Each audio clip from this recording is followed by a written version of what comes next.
Hey, so, whoa, that is very loud. I'm really glad y'all are here. I think I've met most of y'all at this point, but if we haven't, my name's Patrick.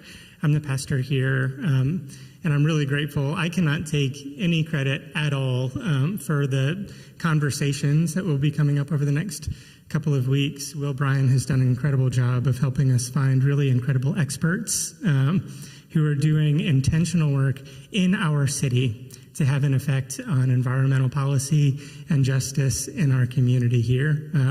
So over the next couple of weeks, we'll have a chance to hear from researchers and authors and activists and community leaders. And so we'll have I hope that you'll plan to come back, and I hope that you'll plan to bring some friends to be a part of those conversations. But today I'm particularly excited, and one of the reasons that I'm introducing Nathaniel is that I admire Nathaniel more than most people, and I'm really grateful that you're willing to be here.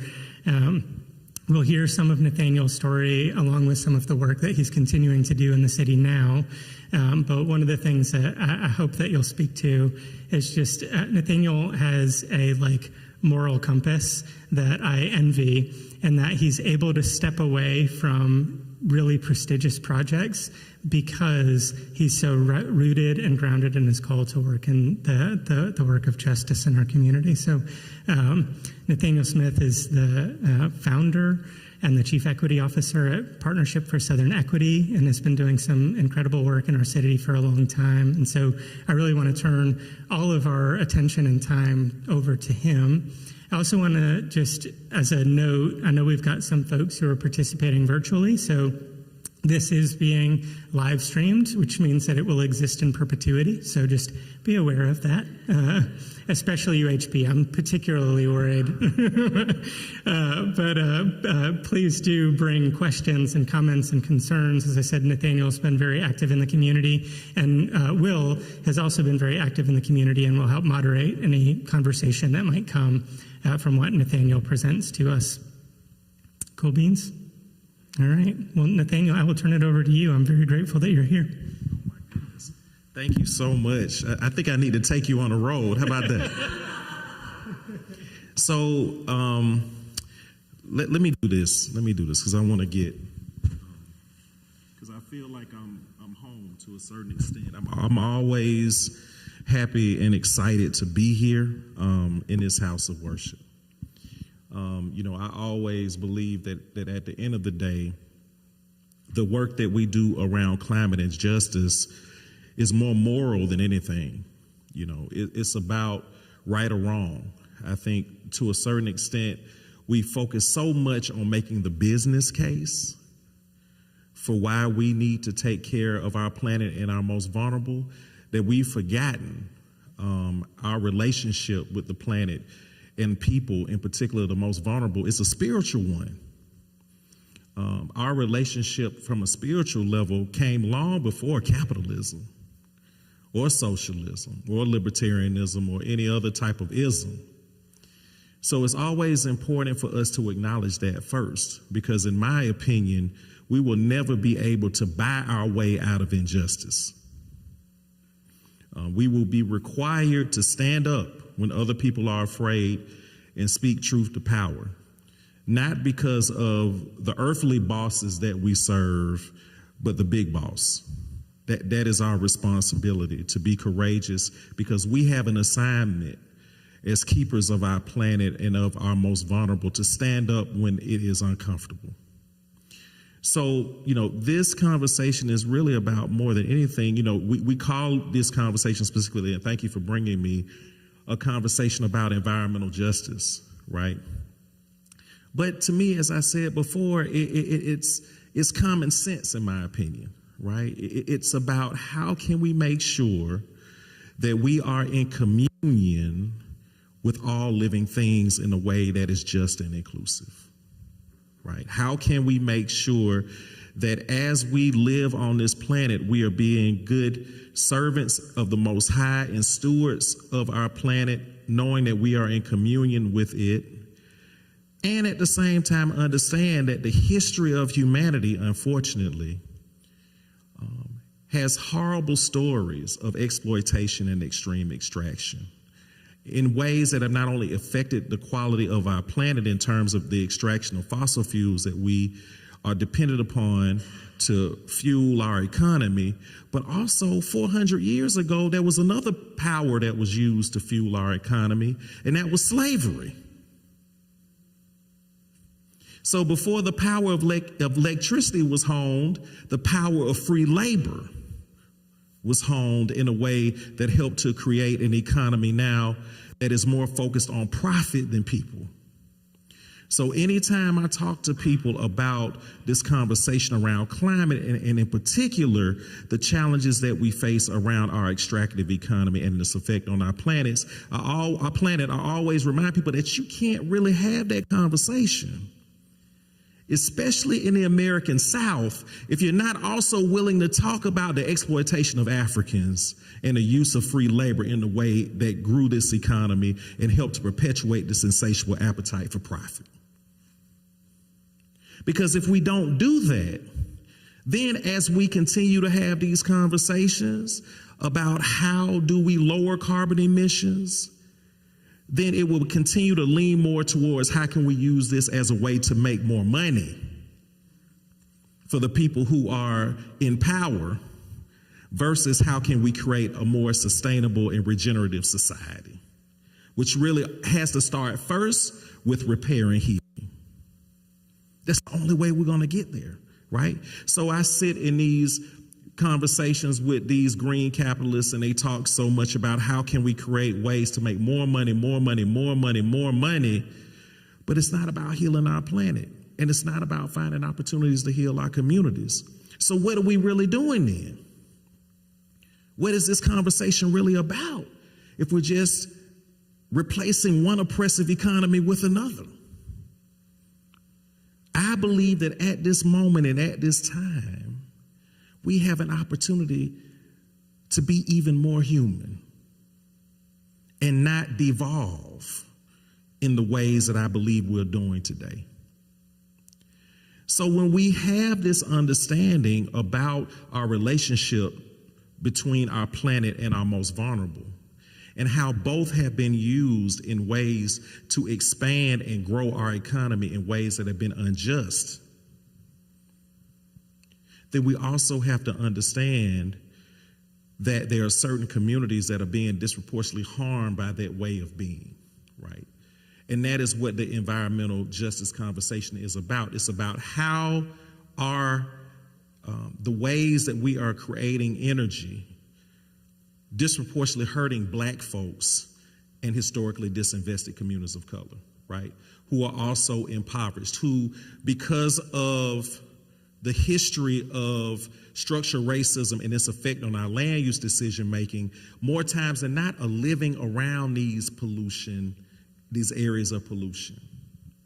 And how historically it doesn't just affect that individual, but it has affected generations, right, in ways that have minimized opportunity for those communities to be healthy. For what? Capital.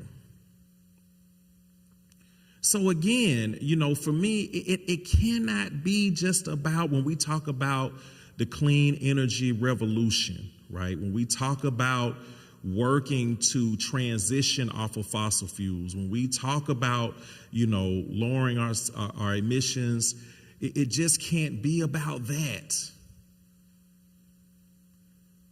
We also have to honor the legacy and the unfortunate history, the barbarous history of extraction in this nation and in this world, and how it has affected Black and indigenous and historically disinvested communities of color in ways that we have to be willing to own and repent for and reconcile for. Right? We have to be willing to say, this is our history before we can move into another economy. Because if we don't own that, if we don't create an opportunity to resolve it through reconciliation, then we're not stopping long enough to say we are acknowledging the pain and suffering and harm that we've created in the past, but we want to do better in the future. And even more so, giving those communities that have been marginalized an opportunity to say, what? we forgive you. Forgiveness is a powerful component of the movement that a lot of times we don't understand the importance of. You cannot provide an adequate amount of restitution or even, create an environment where we have an equitable pay or reparations without reconciliation. You can't move in that direction before you create a place for reconciliation. And that is really where the challenge is that we're trying to focus on restitution, but not reconciliation. And that is why people of faith are important, because we are the people that can create those opportunities for reconciliation. Create spaces for reconciliation so people who have been harmed and people who are harmers can come together and say, you know what, we've all been harmed because we've chosen a path that affects all of us. Some of us physically, but all of us spiritually. All of us have been spiritually harmed, regardless of what side of the story that you're on, right? So we have to understand that reconciliation has to be a key component of the environmental justice movement, of the climate justice movement. And the only way that you can do that is to first listen. Before we can talk about the solutions, we have to be willing to listen to the history and the pain and the harm that this current world has provided through a lack of stewardship of our people and planet. Because if you don't create an opportunity to listen first, then how do you fully know how to reconcile the situation? I remember one time I was doing community organizing as a younger person. I still use younger, not young, in a community called Vine City and English Avenue. How many people are familiar with Vine City and English Avenue? It is near the stadium, the Falcon Stadium, and it is the #1 place in the state for heroin, and a very high community as it relates to gun violence at the time. And so I had an opportunity to do some organizing in that community around gun violence, ways that we can work with the community to lower gun violence. And, I had beat the pavement, knocked on doors, talked to people, and had a forum where all the pastors and all the community came to talk about how we can end gun violence. And so for me, in my mind, I thought the solution was XYZ. These are the ways that I've read in the book, that I've learned. These are the best ways to end gun violence. And while I was talking and pontificating and providing my little slide presentation about what we needed to do in community, this old pastor stood up and looked at me and said, "You want to end gun violence in this community?" I said, "Yes, sir." He said, "Help give these people some jobs. Jobs are the way to lower gun violence." I didn't even think about that. I didn't even think about the connection between employment. I mean, the best way to minimize violence is to give people a job. But I didn't think about that at that moment. But because I listened to the community, it totally changed the trajectory of the work I did in the community. So instead of doing community watches around safety, we had job fairs. And because of that, we actually lowered crime because people got jobs. So that is why it's important to listen to the community, because guess what? The people that are closest to the problem are actually closest to the solution. You just have to be willing to listen to them, right? So for me, it is not just about the business case, right? It's not just about how can we create new ways to make money. It's not even about how can we save our planet, which is really important, or the most vulnerable animals on it, or even about, to a certain extent, how can we support our most vulnerable. For me, I feel like this is our moment to move forward as a community, to move closer to the Creator in ways that will allow us to be better human beings. That is what this work is really all about. And if we leave our planet behind as human beings and are most vulnerable, we will not survive.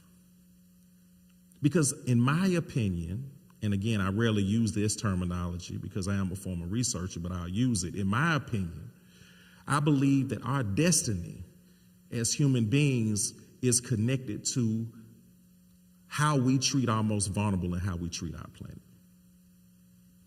That if we don't find a solution to those issues, if we continue to allow this voracious appetite for profit to dictate our decision making, if we continue to turn a blind eye on the suffering that people are facing, or even the roles that some of our communities have played in perpetuating that injustice, if we continue to not want to make that connection between how we treat our planet and our most vulnerable, and even more so understand that the growth agenda, and I guess that's the best way that I'll articulate it right now, is killing us as a community, because there is abundance, but it's not infinite abundance. And as we continue to grow and consume and consume and consume, eventually we won't have anything else to consume. So, when I talk about and when we talk about environmental justice, it's just as much about us, in my opinion, as it is about the people who are suffering the most. It's just as much about what will we choose to accept as it is about whether those communities should organize themselves and try to move to make change happen. It is more about who we are as human beings than it is about how evolved we can be. Because the thing I always try to get people to understand as well is that, and I'll stop here, is that how do I want to put this? Innovation does not necessarily necessitate progress. Progress and innovation are not the same thing. And just because we continue to innovate, that does not mean that we're progressing as a human species. We could actually be devolving as a human species. And I believe that is where we are, because we're so focused now on innovating that we're not progressing as a community. And I believe that we can see that every day if we choose to drive through the communities that are being left behind because of our innovation and progress, our innovation. So this may not have necessarily been the talk that you thought that I would give. For me, you would never hear me talk about, these poor black folks who live around a nuclear power plant, because I believe that everyone has the agency and the ability to make changes in their community. And if they can connect with folks like you to make those changes happen. I believe that real change can happen, but at the end of the day, it's not really about what we're willing to give. In particular, the people in this room, it's about what are we willing to give up. That's the most important question that we have to be willing to ask ourselves. What are we willing to give up for justice? And I'm not necessarily sure we've actually answered that question, because we think it'll be easy. I mean, shoot, we want low taxes and great city services. I mean, what kind of sense does that make? So these are even bigger questions that we must ask ourselves. And I would submit that the challenges that we're facing are bigger than the United States. We're just a key player in it. So I will stop there. I hope that I gave you some things to think about. I'll be more than happy to answer any questions and even talk about the work of the Partnership for Southern Equity. I think for me, I'm more than happy to talk about what we do, just to make sure you know that I'm legitimate. and I just didn't end up here on the street, off the street somewhere. But I just felt like in my spirit that this was the type of conversation that God wanted me to have. Because we all have the ability to create change, but it's not always about working to make change. Sometimes it's about working to make a change in you first, and how you see the world and how you see your role in creating a more just and regenerative society. So, I'll stop there, and I'll be more than happy to answer any questions you may have. Or do I need to sit down, or can I just stand up? Okay. I know I've been running all day. I'm scared if I sit down, I may nod off, and that would be embarrassing.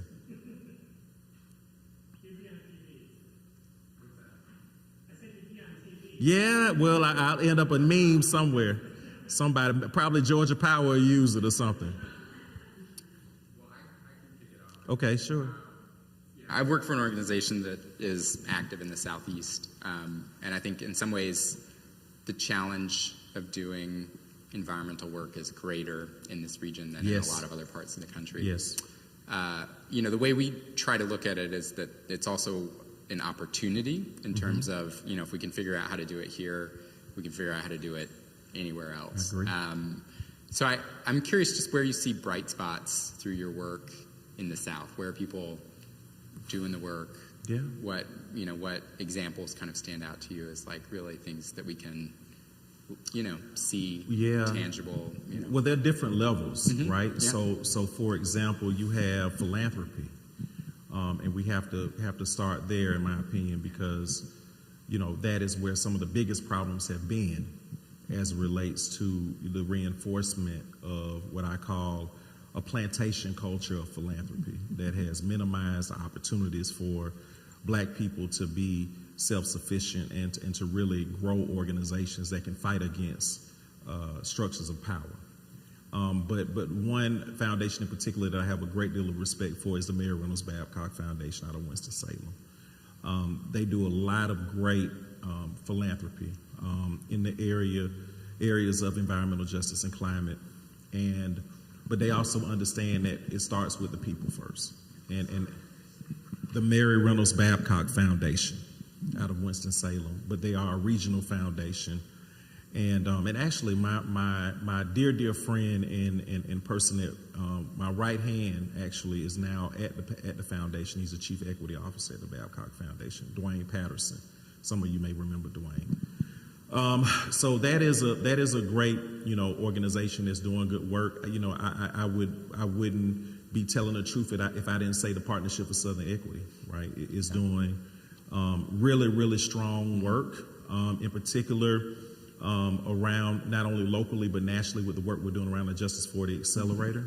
And I think that is providing some really innovative work around how do we create alternative delivery systems around federal funding in ways that will ensure that those dollars will get to the people that President Biden wanted the dollars to go to. I also have a great deal of respect, and I'm just going to focus specifically on Georgia.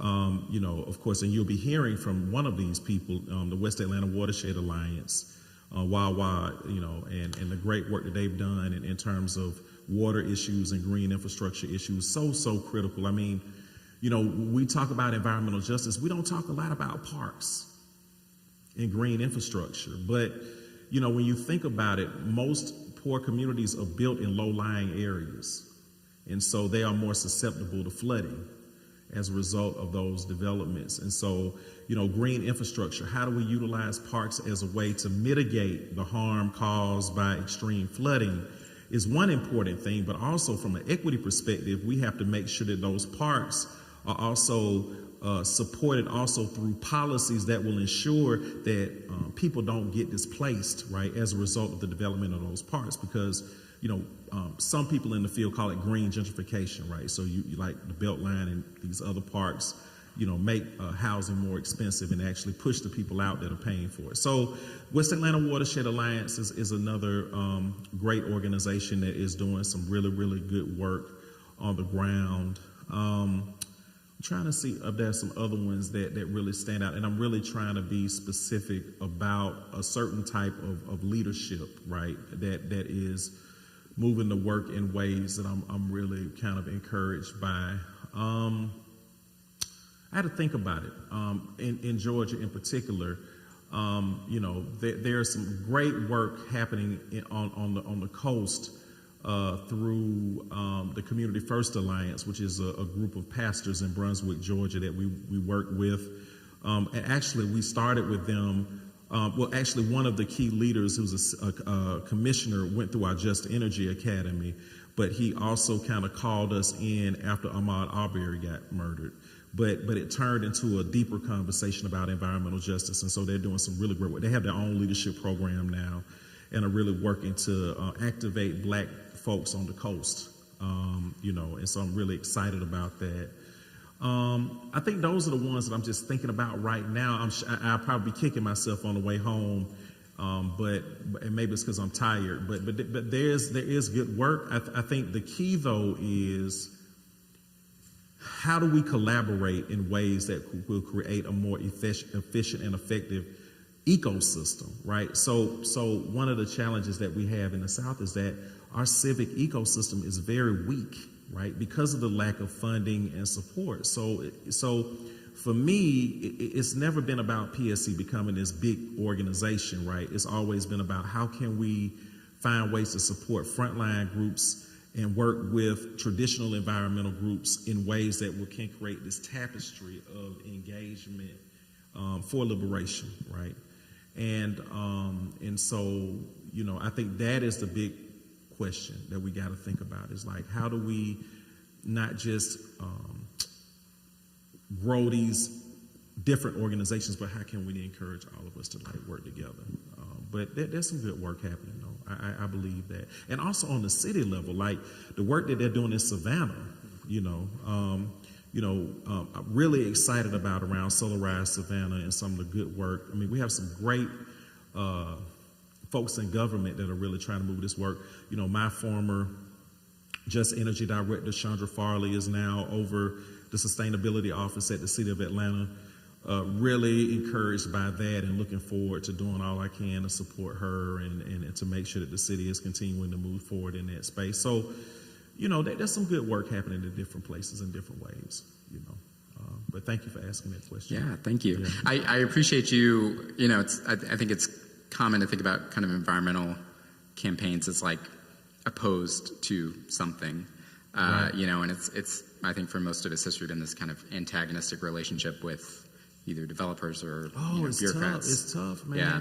Because I think one of the things, and this is really from, I have the honor of graduating from Morehouse College, and of course that is the college that Dr. King graduated from, and he talked a lot about what he called a values revolution, right? That we really, more than anything, we don't need a revolution of policy, we need a revolution of values. And why is that, right? Because policy, in essence, is a reflection of the values of people in power, right? So we've got to think about how we, because I think, and again, this is just where I'm from, real talk, is that because we use a campaign modality around the work we do, right? We're not creating the movement that we need in order to activate against injustice at any moment, right? When we look at the work as moments in time, because that's what campaigns are, they're moments in time, then we're not really focused on the movement, right? Because we're focused on the money. Okay, this is a campaign, we got to raise money. And most of the time when the folks come in and organize on the ground, they're not from that community. And if they lose the campaign, they go somewhere else, right? Or if they win, they go somewhere else. So there's no real work around relationship cultivation or acceleration. So I used to, when I first started PSC, we used to try to be, how can I say this? We try to be provocative by saying we don't do campaigns. And we don't, really. I mean, we're a movement building organization. And you'd be surprised how many people will say, you don't do campaigns. Like, what does that mean? Well, that means that we're not beholden to these moments in time, right? That we're not leaving the community or coming back to a community because of a specific campaign or issue. We're going to stay with that community. So when we do come back for a particular issue, they'll be willing to stand with us because they know it's not a transactional relationship that we're developing with them. It's a transformational relationship. Mm-hmm. Other questions for Nathaniel? Oh, come on, y'all. I can keep going. Let's make it happen. There you go. Hi, it's good to see you again. Good to see you too. I want to ask you more about your situation and what's your biggest challenges that you face day to day, and how you could suggest to us, the people here, to help in that reconciliation process and still build a better planet at the same time. Yeah, I mean, I think the biggest challenge that I face, in my opinion, is this kind of foundation of in Western society, in particular in the white community, the foundation of reconciliation a lot of time is built on guilt, right? Versus understanding our shared destiny as human beings, right? And the importance of us healing and supporting each other in order to survive, not just physically but spiritually, right? And when you have an initiative or work that's built solely on guilt, then when that guilt goes away, the work goes away. And I see that now happening. You know, we had, Breonna Taylor get killed. We had Ahmaud Arbery get killed. We got Harriet Joe. I mean, so many people were murdered, and the Black Lives Matter movement emerged. And then you had so many people saying, we're going to throw money at this problem, or we're going to do this, we're going to do that, we're going to do this. And what I'm seeing right now is certain communities begin to retreat from that conversation because it's too hard. It's too hard to eradicate racism, right?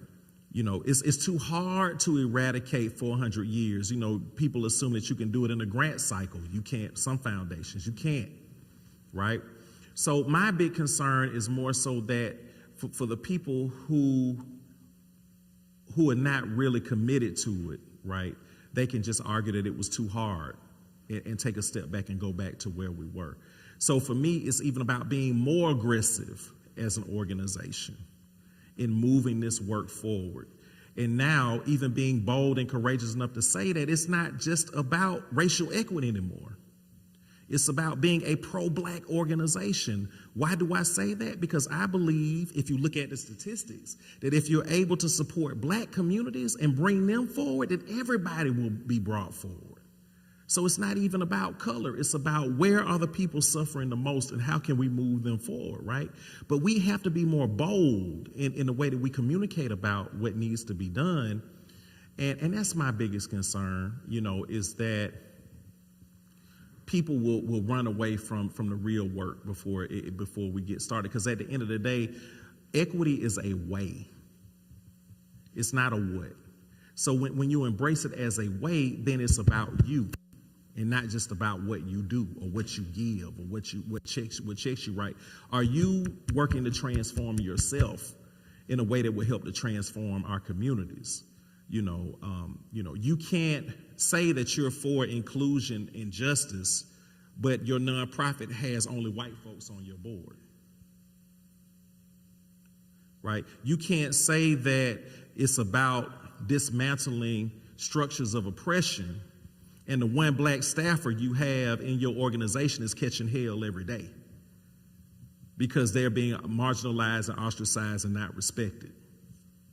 So it is a way, right? And we have to own that. So that is one of the big concerns that I have. And then this other concern, the philanthropic community is so schizophrenic. I think that's a good way to put it. Where, one day it could be, let me be clear now, they're schizophrenic on the progressive side. On the other side, they'll fund something for 50 years. And that's why they continue to be successful. But on the other side, for 3 years, it could be one thing, and in the next 3 years, it could be another. The next 5 years, it could be another. And that schizophrenic culture in philanthropy is minimizing the ability to really build power and build strong organizations that are focused on moving an agenda in a particular way. And so my concern is that the philanthropic community will say it's too hard and we have to move on to something else. I mean, to be completely honest, 90% of the money that I get for PSC is not even from Atlanta or even from Georgia because it's too hard. And there's certain people that are comfortable with the way things are. But even some of the stuff that has happened as a result of the Black Lives Matter movement, or even beyond that, I call it, the racial equity movement that emerged, a lot of that is starting to dry up locally. So we just have to keep pushing. And I think for us as an organization, the way that we've tried to manage that is to have different forms of funding. So we get dollars from private philanthropy, but we also started a fee-for-service arm called Just Solutions. And so we work with nonprofits and foundations and governments like the Carter and nonprofits like the Carter Center to help them develop their racial equity work. And then we also have great people who are individual donors who we call equity sustainers that support us as well. So, but that's my big concern, right? Because the gap of wealth is so broad, and you have these uber rich people right now that are just throwing money, but they're not really focused on preparing the organizations that they're giving all this money to, and they're not necessarily committed to giving them the same amount of money for the long haul. So what happens? Right? What happens to these organizations?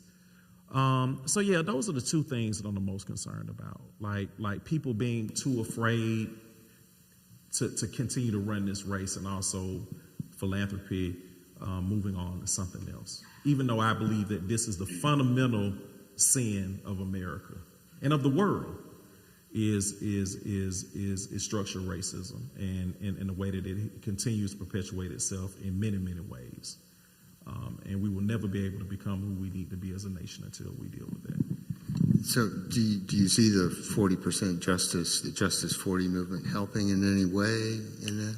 Well, yes and no. I mean, I think that I'm more excited about Biden's racial equity executive order, where he required all the departments to develop racial equity plans, including OMB, as an effort that is really trying to deal with the structural issues. I mean, one of the things that I appreciate about the Biden administration, which no one is really paying attention to, but in order to create and sign a racial equity executive order, you are in many ways saying that the federal government is racist,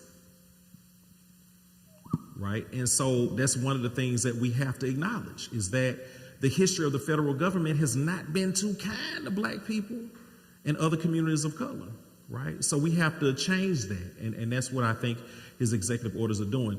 I will also say that, I think for us, it has been able to provide an opportunity for us to be supportive of the frontline communities and do some of the great things that we've been able to do in terms of providing technical assistance and funding and opportunities for communities. So yes, but the challenge also is, Justice 40 hasn't been incorporated across the board in the way that it should. So that, for example, the Inflation Reduction Act, the 40% requirement wasn't applied to that. Maybe 19%. So my thing is, if you pass the policy, then it needs to cut across every policy. But Justice 40 is not doing that. They're being selective about what they're allocating 40% to. Are you pleased with what is there at all for low-income communities? Because my understanding is that there is 100% discounts or credits for some of the energy changes within the homes. Yeah, I mean, I think credits are great, but I would like grants more. I mean, we're still kind of, again, perpetuating this culture of extraction by depending upon credits, right? It's similar to the nonprofit industrial complex. I mean, all of our giving is perpetuated now on tax breaks, right? So when the wealthy give money to a nonprofit like PSC, a lot of times their motivation is, I want a tax break. Is that a way to really perpetuate the type of changes that we want? Right? By connecting your philanthropy to you getting something in return as it relates to a tax break? I was hopeful that in some of the IRA that I've read, that there's plans for communities to have some like solar projects. Oh, yeah. I'm excited about it. Do you see your organization getting involved in maybe helping to form that? And if so, how can we help? Well, I think that's a great question. So, yes, you're right. I mean, I think there are some dollars in, and also, $1 billion in for electric school buses, right, which I think is another great opportunity to provide economic development opportunities in marginalized communities. The work around the EV, the placement of EV stations is also huge. So the solar piece is one important part, but there's some other parts of it that a lot of people aren't paying attention to. Like we're in the conversations with GDOT right now about ensuring equity in where the EV stations are going to be. Right, nobody, and the amount of dollars are going to be created as in terms of where those are placed, who's going to the contracting around that, and the revenue from that. Who's going to benefit from that?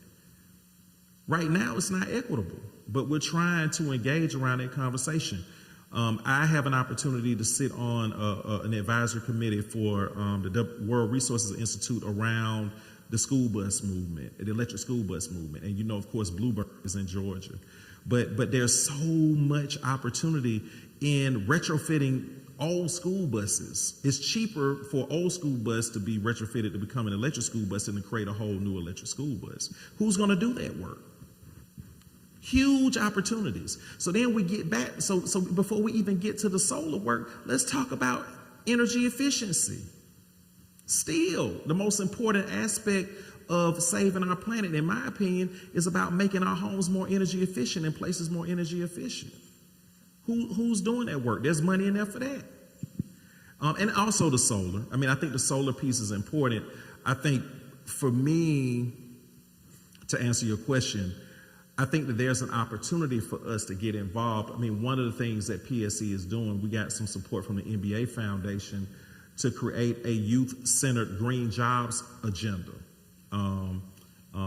in Atlanta, and so we're talking now to solar providers and other entrepreneurs to work with us to ensure that young people, because if you look at the demographics around those same people that are developing the solar, they're older and they're white males. So how do we diversify that? So again, it goes back to like what happens when you put good money into bad systems. I mean, that's kind of what PSC's work is about. It's about, okay, it's not just about the money. It's about, are the delivery systems equitable? Or will we actually reinforce inequity by putting money in these systems if we don't fix it? So the money for solar is important, but if it's still going to the same people, but are we really making a difference?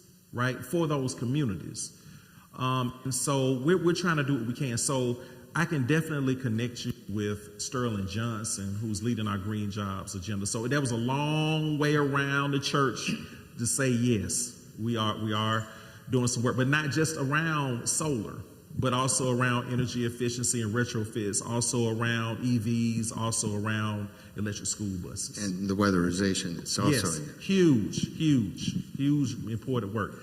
Hey, how you doing? I'm happy to be here. Good to see you. It's okay. Something I read said the best thing if you want to save the planet is become an electrician. Yeah.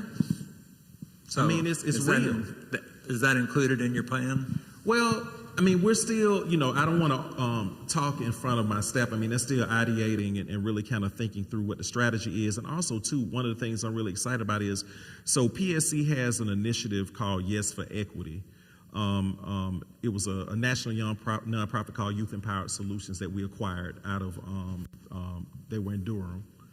And so I personally believe that we have to build power and grow the next generation of racial equity leaders. And so, and trust them and get out of their way.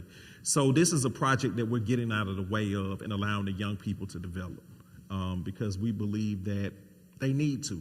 And so I'm not necessarily sure about what the approach and strategy will be, but I will say that in my opinion, it would have to be a part of it. But they're also like the technical colleges as well, right? they're really thinking about this. And we've had a conversation with a few technical colleges about their role in moving us towards a clean energy future that is equitable. And they're trying to do all they can to play their part in that as well. So, it's going to take all of us. It's going to take all of us. Yeah, thank you. Yes, sir. Can you speak for a second about, I guess, success of your experience in dealing with some of the larger entities like, let's say, Georgia Power? Keep talking about separating out extraction from the formula, and I don't see, sitting here, I don't see a way to do that. What has been either the path, has there been any appetite from any of those larger organizations like, I'll pick on them because they're obviously Right.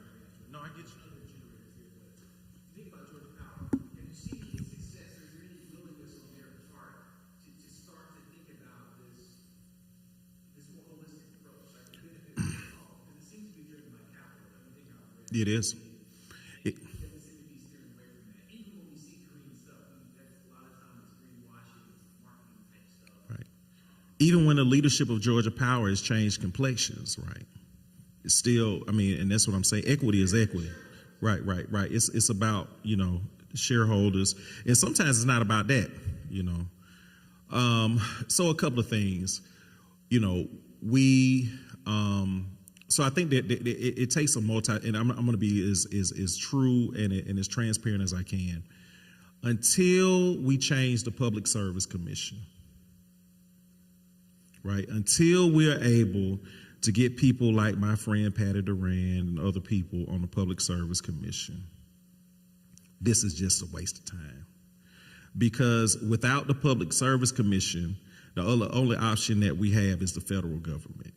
And because of the courts right now, we sued Georgia Power to try to stop the expansion of Plant Vogtle. And they told us that we couldn't sue yet because we didn't know what the outcome would be. I never heard that ruling before in my life. So Georgia Power, and that's the difficult part with PSC, because we're a multi-issue organization, we may fight against Georgia Power on one front, but on the economic development front, sometimes we work with Georgia Power, right? Because they're an economic development force, right? In the state. But what we always try our best to do is not let any relationship, because we don't take money from Georgia Power. Let me be clear about that. We've never taken money from Georgia Power, never will. We will partner with them, but we never take money. But because there's no check big enough for my integrity that can buy my integrity. No check. But with that being said, we have to sue, and that's becoming more and more difficult because of the courts. We have to organize ourselves and win seats on the Public Service Commission. And that is interesting because, of course, the ruling came out recently that the Public Service Commission election system was unjust to black voters. And then the judge came and said, stop that, right? We're going to wait until after the election to deal with that. So again, that's another prime example. When COVID happened, we organized and pushed for a stay of shutoffs through the Public Service Commission. But then eventually that ended, and I never seen a situation where the utility companies were actually funded. So they got 2 times the resources because the federal government subsidized them while at the same time they got money from the customer, right, during COVID. But with that being said, in my opinion, with all of that, there are good people inside of Georgia Power that want to do the right thing. We try our best to work with them and to make incremental wins around, whether it be providing more dollars for solar projects or trying to push them to provide more dollars to the technical colleges and schools so black folks can be trained to do work in the energy sector. But it all boils down, brother, to the Public Service Commission or the federal government. Like who's in the White House? Or who's on the Public Service Commission. because those are the things at the end of the day that are going to either allow us to make the real changes happen. And let's be clear. My hope, well, I'm a nonprofit, so I'm speaking as a voter. I'm not speaking as the CEO of PSC. I hope that we're able to get new blood on the Public Service Commission. But even with that, there's still one vote. It's still one vote. So we have to get, so my recommendation is that we've got to get back to the bread and butter of organizing and work after this ruling to change the Public Service Commission. That's what I'm telling all the big foundations that fund us. Like, we can do this and we can have leadership programs and the Justice for the Accelerator and sue and do all of this, but until we change the Public Service Commission, Georgia's going to continue to be in a position that it's in. Or change the legislature, but I think it's easier to change the Public Service Commission, in my opinion. Mm-hmm. Anybody else? Yes. Hey.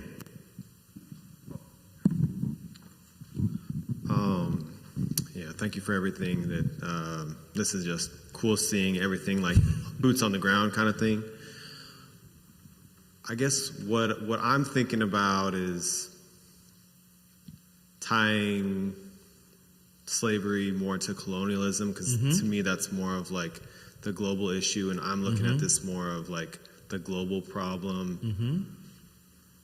Without getting it too rambling, like, I feel a little bit of guilt for the future. I feel a little bit of guilt, that idea of 7 generations from now, that kind of stuff. And that's all to say, like, that's where I feel guilt for slavery too. But that's what's driving me, I guess, in a way. And maybe both should be in some ways in relationship. All that to say,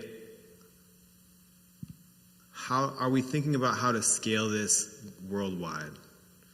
You know, it's relationships worldwide. How do we get what's happening in Bangladesh and what's happening in Africa? Like, I mean, we talk about like hurting communities. Yeah, it's huge. Is there going to be some heat wave that kills 1 million people in a day 20 years from now? Yeah. You know, so. No, I appreciate that so much. And so a couple of things. I mean, there are groups that and funders that are focusing on places outside the United States, and I'm really excited about. So, for example, I sit on the board of an organization called the Institute for Sustainable Communities, ISC, and it's a domestic NGO, and they're doing and trying to move a racial equity agenda in India and China as well as the United States. And so I've been really helping to kind of move that agenda in that way, because I do think it's critical. And one of the funders that I have a great deal of love and respect for that is also doing some great work in India. It is the MacArthur Foundation. They're doing some really good work in India and China, but India specifically. But I think you're right. And again, you know, colonialism is a key component of it, right? And really, colonialism is the mother of chattel slavery, right, in the United States, right? But it's something deeper, though, right? I mean, it's something deeper than, in my opinion, because still colonialism is a system, right? And, you know, even if you go to India, you know, there's still, and I don't know if you read, you know, about the domestic caste that we have to deal with, but there's a caste system, of course, you know, in India, right? And unfortunately, a lot of that, like, if you go to places like India or go to places like West Africa, you still have people that are bleaching their skin today in order to have light skin. Why? Because the power is not in colonialism. It is about their proximity to whiteness that is dictating their personal value. That's deeper than colonialism. And even if you look at how we develop and grow in Atlanta, or even how our economies work, it still all boils down to our proximity to whiteness. Even when we talk about trying to help black people, what do we say? The racial wealth gap. The gap between whites and other, that's still a proximity to whiteness conversation. So for me, it's this power that is associated with our proximity to whiteness, which is not about skin color, it's about a worldview. That to me is way more important than even a conversation about colonialism, because it's older than that, right? But these are conversations that can be uncomfortable to talk about, right? But again, I think that it's very important for people to understand that, you know, and even when I talk about a black agenda, I'm not talking about melanin. I'm not talking about a skin color. I'm talking about a worldview. How do we push up against push and disrupt a worldview that is more focused on extraction and healing? That is the question that we have to ask ourselves if we want to survive. But anyway, I digress. Hopefully I answered your question. Yes. You're talking about India. Yeah, about the colonization. But as far as I head from that country, the colonization has built the bridge Mm-hmm. between the marginalized community and the community have the higher class. Mm-hmm. Why was earlier in the civilization of India considered all that? They are forced castes. Mm-hmm. Mm-hmm. The lowest caste is called the Sudra. Yes. Yeah, that's they say they came from the field. So they were always downtrodden and suppressed. But after colonization has started, the doors were open for them. In some part, I don't know about the colonization of India, about America, but back in India, the marginalized community really appreciate the white people because they opened the doors and the places of worship. Mm-hmm. Mm-hmm. And they gave them the education free. Mm-hmm. Mm-hmm. Mm-hmm. They were living on the fringes of the Mm-hmm. outside caste that called. Mm-hmm. But they were brought into the main fold. So let me ask you a question, and not to cut you off.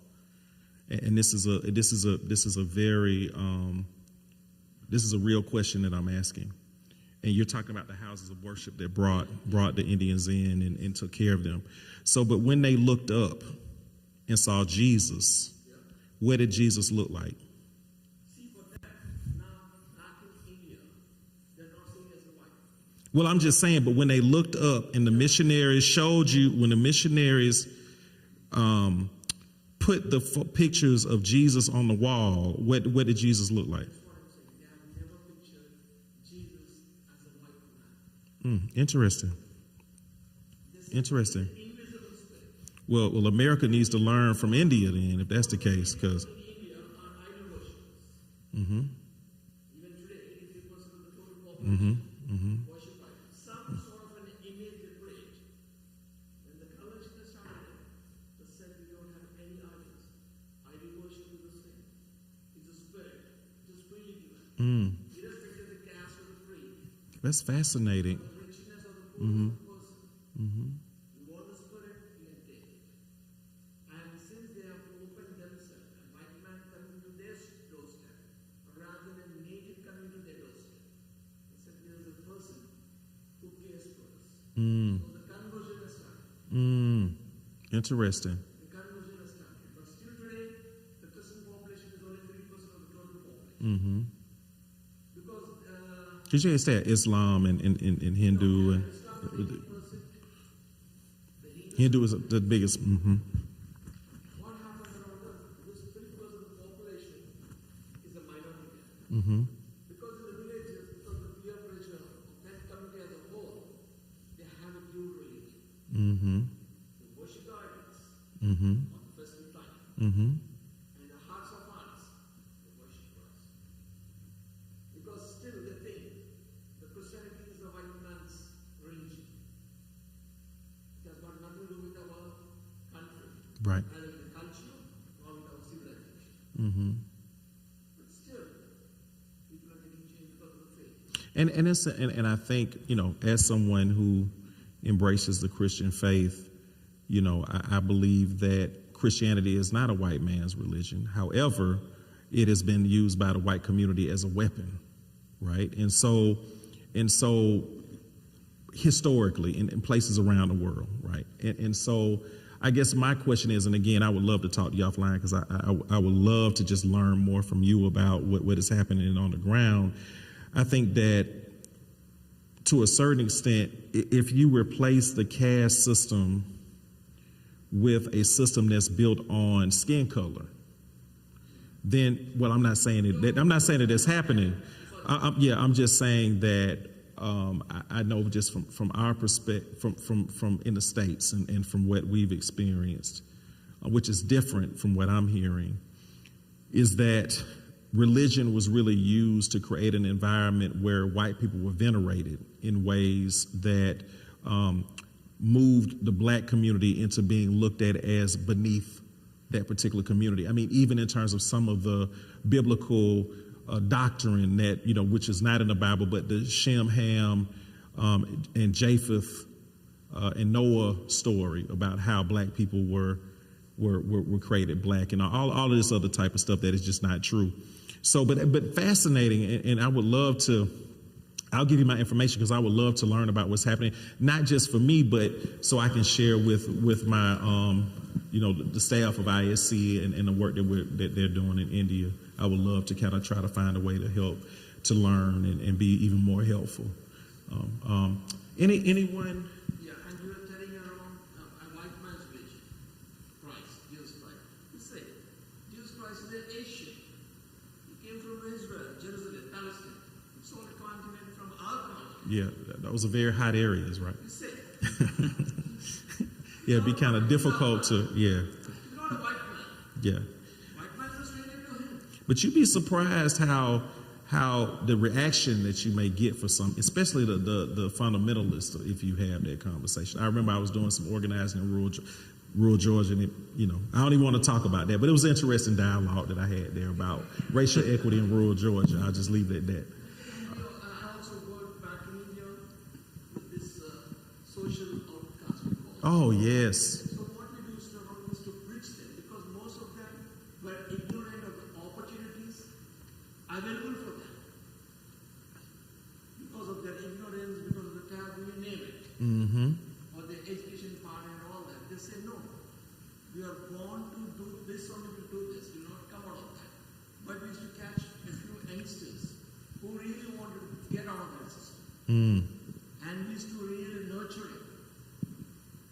Thank you. Comes out of it, and it will be a role model for the other people to come. That's powerful. So we are building up the community as a whole. Yes. But it is tough. It is. So Yeah. we have to put a fence around it Yes. and protect it. Because he cannot go back to his kind of Right. to his village. Because they say, you're an outcast, you're doing something else which you are not born to do. Because of our caste. So there's actually a book that I would encourage you to read called Caste that talks about the caste system in the United States and how black people in particular have been subjugated to a caste system in the United States. It's a very powerful book. But what I was going to add, just to kind of lift up what you were saying, for those who have not been able to engage, the Partnership for Southern Equity has a leadership program called the Just Energy Academy, where we train leaders who want to be advocates for climate justice and energy equity. And I would definitely invite, it's free. We just graduated our 5th class from all over the Southeast, and I would definitely invite you all to apply for the next class. I think it'd be good for you, actually, for you to take the class. I think it'd be wonderful. But it's free. We would definitely encourage you to sign up. It's a 9-month program, and it's pretty good. Pretty good. One other. Yeah, I guess last question before we go to kind of move from like the global to the Atlanta. I think Atlanta prides itself often on sort of its environmental record. It's the city in the forest, and it stops there, right? So I guess I'm curious kind of how, maybe a loaded question a little bit, but I'm curious, like, where should we be looking, as residents of Atlanta? I think it's fine to talk about trees, but we also forget about affordable housing. And I think what you have raised up is that environment is intersectional in ways that we're not really considering. So, how do we, as Atlantans, how do we engage in these issues in a way that's going to be broader, more, kind of more comprehensive, that's going to see the environment both as trees and sustainable housing and affordable housing? And how do we do that? And where should we be looking to those issues in the city. Yeah. Well, first, follow the money. I think the first thing that I would encourage you to do is follow the investments of Invest Atlanta. That is usually the first place that, where the tax increment financing dollars are going, where the tax breaks are going. That is a great place to start, to go to Invest Atlanta meetings to find out where the resources are going. I would also follow the Beltline, because we're still fighting to ensure that there are policies in place that will ensure that the people who subsidize the Beltline actually have a chance to stay and enjoy it. And so the Beltline, unfortunately, has done things in this city that I never thought it would do in terms of changing the demographics and in many different ways. And somebody has to be willing to own that, But the problem is that we've been so focused on Beltline yoga and the Beltline parade, the lantern parade, that we're not asking real questions about when we look around who is in the parade. And there's less and less diversity of folks in that parade. And a lot of that has to do with the Beltline. I would also, recommend, getting engaged in some of the organizations that are closer to the ground. You'd be surprised, and taking PSC out of it, but you would be surprised how your skills and your passion could really bless a smaller nonprofit that may not have the capacity, the woman or manpower to do the work that is required. It's more than just writing a check, right? Sometimes it's about introducing that person to an accountant that you may know that can help in helping them develop a good audit, or helping to plan a convening, or but there are a lot of smaller organizations that need, and you will get so much from that experience and learn the real story about what's happening on the ground.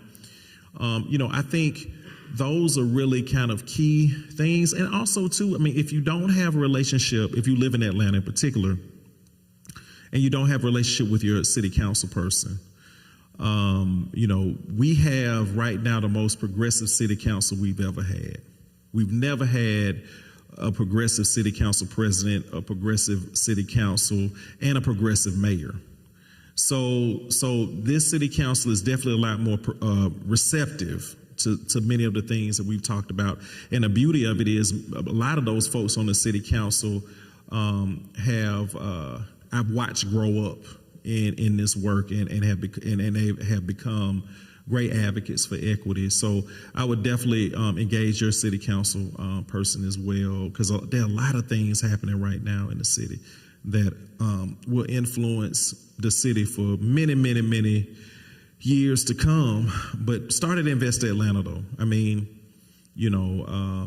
You'd be surprised what you find there in terms of the tax breaks and the amount of resources that they're giving to Microsoft and all of these, the Gulch and all of these other things. So, well, thank you. This has been amazing. I think please join me in thanking Nathaniel. I appreciate it. Before we leave, I'm just going to put in a plug. This is the first in a series of about 5 conversations that we're going to be having every week for the next 5 weeks, I guess. So please join us here next Wednesday. Our speaker is going to be Nataki Osborne-Jelks, who's a professor at Spelman College, who's doing a study of urban heat. One of the, I think, striking things to me is there was a study last year that found that formerly segregated neighborhoods in Atlanta are about 7 degrees hotter on average than white neighborhoods. And, that's a climate inequity, and Nataki is going to be talking about what we can do about that, how we measure it, and then, kind of policies and programs that are, we need to advance to mitigate that, that heat burden. So please join us, same time, same place next week. Look forward to seeing you all there. Thanks again. Yeah.